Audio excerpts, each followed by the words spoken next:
Pois bem, bom dia a todos. É com grande satisfação que damos início a mais um painel tributário preparado pela equipe técnica da CCA Bernardon. Eu me chamo Reginaldo da Silva dos Santos, vou tratar da legislação federal. Na sequência, o colega Alexandre irá tratar da legislação estadual.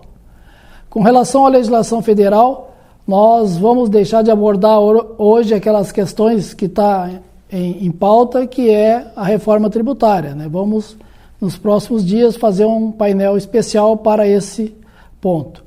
Com relação ao primeiro ponto da legislação federal, a gente vai apresentar diz respeito à lei número 14.754, de 13 de dezembro, que trata da tributação das offshore e dos investimentos no exterior e dos fundos de investimento no país.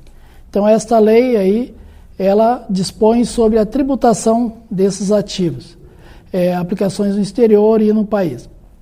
Com relação à tributação das aplicações no exterior, a partir de 2020, o ano base 2024, né, exercício 2025, com certeza, a pessoa física residente no país declarará de forma separada dos demais rendimentos e dos ganhos de capital na declaração de ajuste anual os rendimentos do capital aplicado no exterior, nas modalidades de aplicações financeiras e de lucros e dividendos das entidades controladas, os quais ficarão sujeitos à tributação pela alíquota do imposto de renda de 15%. Então, hoje, as aplicações no exterior e os rendimentos de participações societárias, atualmente eles só são tributados quando do resgate desses ativos, né, da liquidação desses ativos. Agora, pela essa nova legislação, a tributação se dará anualmente na declaração de ajuste anual, independentemente do resgate. É lógico que, havendo o resgate, haverá tributação também. Então, com relação a entidades controladas no exterior, a pessoa física declarará de forma separada dos demais rendimentos e tributados à alíquota de 15% os lucros apurados pelas entidades controladas, pessoas físicas residentes no país, lucros por entidades controladas que estejam localizadas no país com dependência de tributação favorecida ou que seja beneficiado de rendimento fiscal privilegiado. Então, também haverá essa tributação em destacado. Os lucros das controladas, eles serão apurados de forma individualizada, em balanço anual da controlada, direta ou indireta no exterior, com a exclusão dos resultados das controladas direta ou indireta, da parcela relativa à participação dessas controladas em outras controladas. Então, o que significa? A pessoa física que tem participação no exterior em controladas, ela deverá segregar no final de cada ano um balanço da controlada lá no exterior, no balanço anual. Ela deverá reconhecer aqui no Brasil, na sua declaração de ajuste anual, os lucros dessas controladas.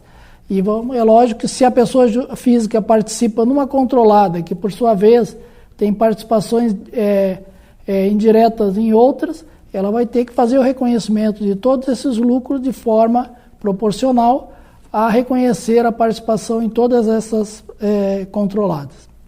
Então, a tributação será anual.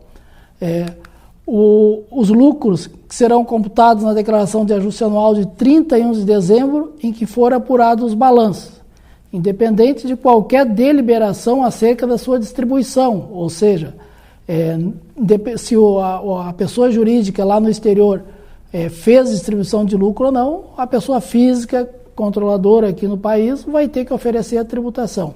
É lógico que na proporção da sua participação, né, nos lucros dessa controlada, serão todos eles submetidos à tributação.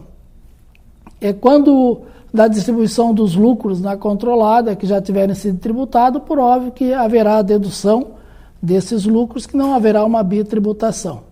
Então, não tem muito o que escapar.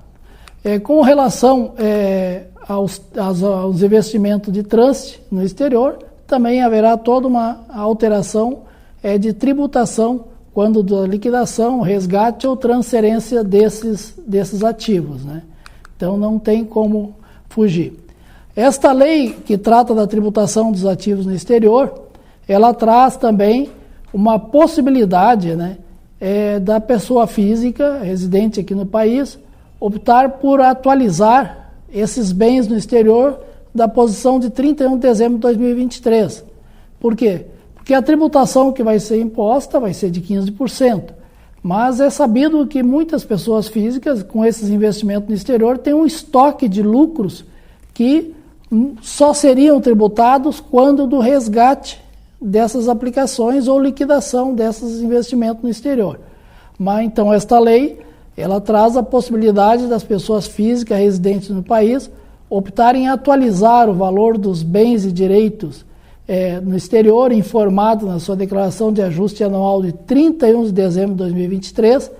Então, na declaração do exercício 2024, no base 2023, todos esses ativos vão estar lá informados, abertos, e a pessoa física vai ter a possibilidade de atualizar o valor desses investimentos com base na posição de 31 de dezembro de 2023 e tributar a diferença do valor atualizado da participação de dezembro de 23 em relação ao custo fiscal que está na sua declaração, tributar pela uma alíquota definitiva de 8% e não os 15%. Então é um benefício fiscal que, ao invés de tributar a 15%, a pessoa física vai tributar a 8%, e esse imposto ele deverá ser recolhido até 31 de maio de 2024. Então, nós vamos ter aí nos próximos meses aí, né, instruções da Receita Federal de como os contribuintes deverão proceder para declarar e atualizar esses ativos todos no exterior e fazer essa tributação incentivada, uma alíquota de 8%, do estoque de rendimentos e ganhos gerados até 31 de dezembro de 2023 e não resgatados. Então, todos esses procedimentos serão passados. Tem alguns ativos que não podem se beneficiar dessa tributação reduzida pela atualização do valor dos bens em dezembro de 2023. Os bens que não poderão se beneficiar dessa tributação favorecida diz respeito a bens e direitos, moeda estrangeira em espécie, né? Joias, pedras preciosas, metais, obras de artes, esses aí não podem se beneficiar.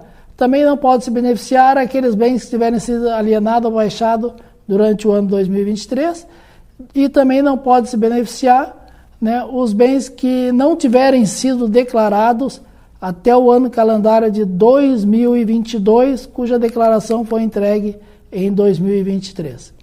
Tá? Com relação à tributação dos fundos de investimento no Brasil, né, aplicações aqui no Brasil, também teve mudanças na legislação. Então, como regra geral, com exceção de alguns fundos que nós vamos citar no final, os rendimentos e aplicações financeiras, eles serão tributados no último dia do mês de maio e novembro, ou na liquidação ou resgate. Tá? Então, essa tributação de maio e novembro é na alíquota de 15%, e depois no resgate tem aquele complemento para a alíquota de 17,5%, 20% ou 22,5%. E nós temos alguns fundos, né, que não fazem parte dessa tributação antecipada, maio e novembro. Ficarão sujeitos somente à tributação quando da distribuição do rendimento ou resgate ou liquidação das cotas, que é os fundos de investimento em participações, os FIP, né? Os fundos de investimento em índice de mercado, extra, os fundos de investimento de direito creditório, FDIC, né? E os fundos de investimento que investirem no mínimo 95% nesses fundos anteriores que eu citei.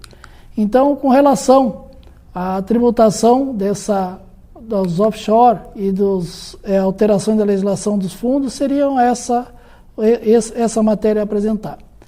Agora, ainda dentro da legislação federal, como nós estamos nos aproximando aí do encerramento do exercício, a gente faz um lembrete, aí, um destaque para aquelas pessoas jurídicas que são tributadas com base no lucro real e que sempre lançam o juro sobre o capital próprio. Então, só um lembrete, com o encerramento do ano, agora 31 de dezembro, principalmente aquelas empresas que são lucro real anual e que muitos deixam para reconhecer o juro sobre o capital próprio em dezembro, ou até mesmo as empresas do lucro real trimestral, que com o encerramento do ano, do trimestre, 31 de dezembro, calcular, se for aplicável, o juro sobre o capital próprio, né, para ter o benefício fiscal dessa redução.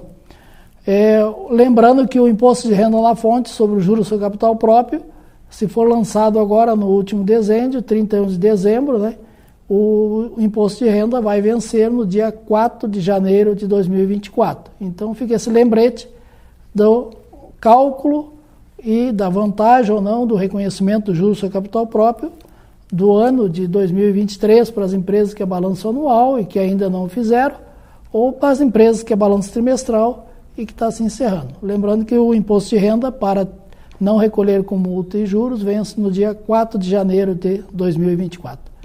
Com relação à legislação federal, o recado que a gente gostaria de transmitir seria esse.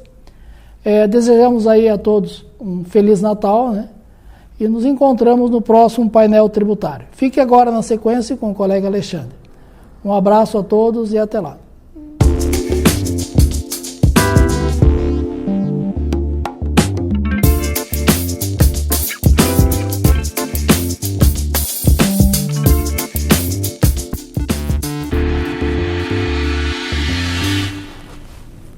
Bom dia a todos. Neste módulo do painel tributário da CCA, vamos comentar algumas alterações à legislação do ICMS do Estado do Rio Grande do Sul, assim como do ISSQN do município de Porto Alegre. O assunto em destaque hoje continua sendo o corte dos benefícios fiscais aqui no Rio Grande do Sul.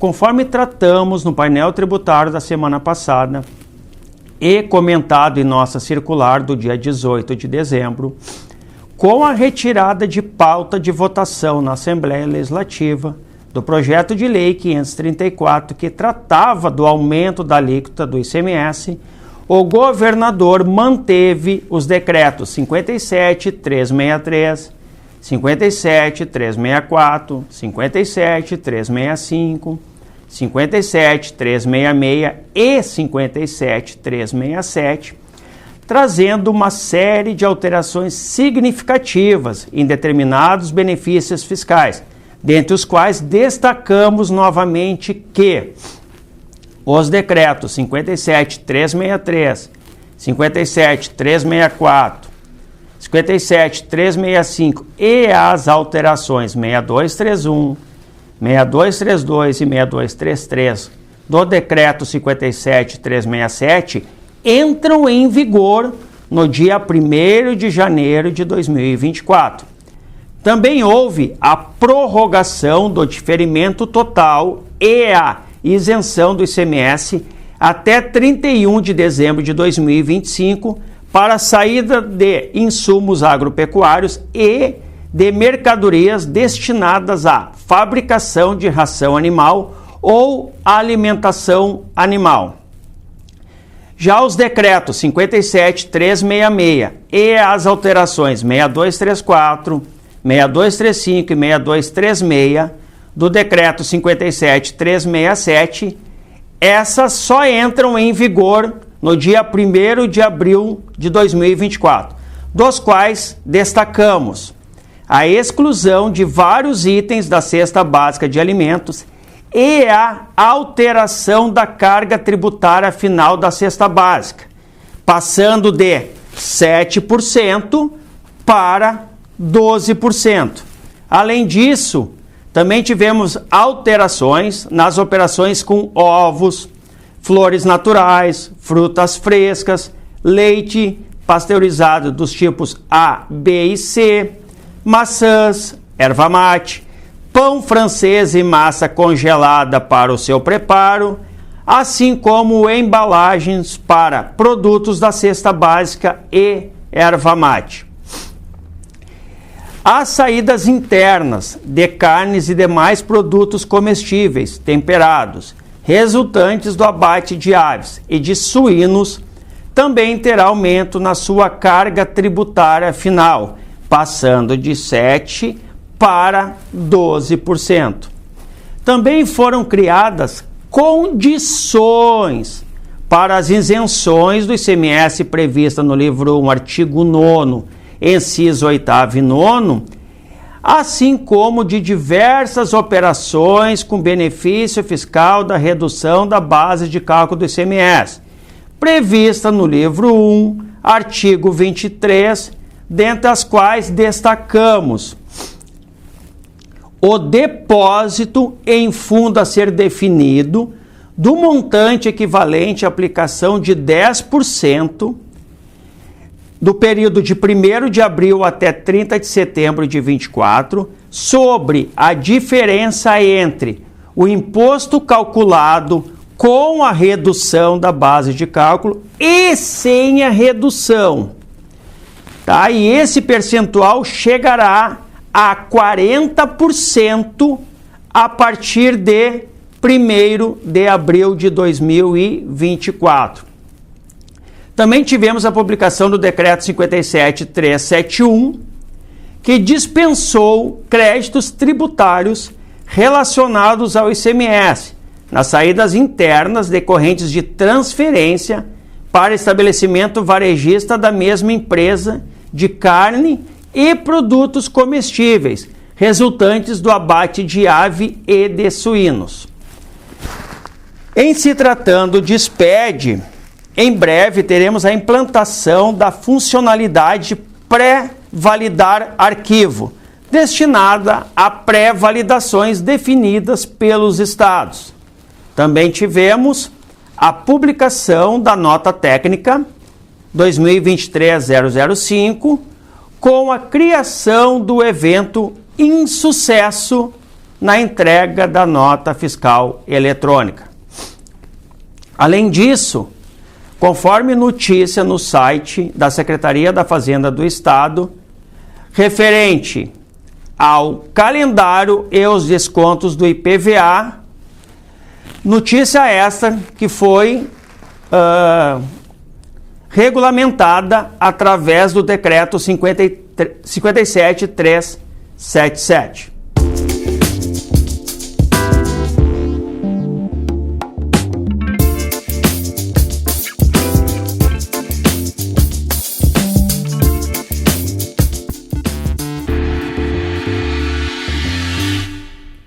E, por fim, a Prefeitura de Porto Alegre publicou o Decreto 22.376, estabelecendo o calendário fiscal de arrecadação, o valor da unidade financeira municipal e os preços do metro quadrado para fins de cálculo do IPTU para o exercício de 2024.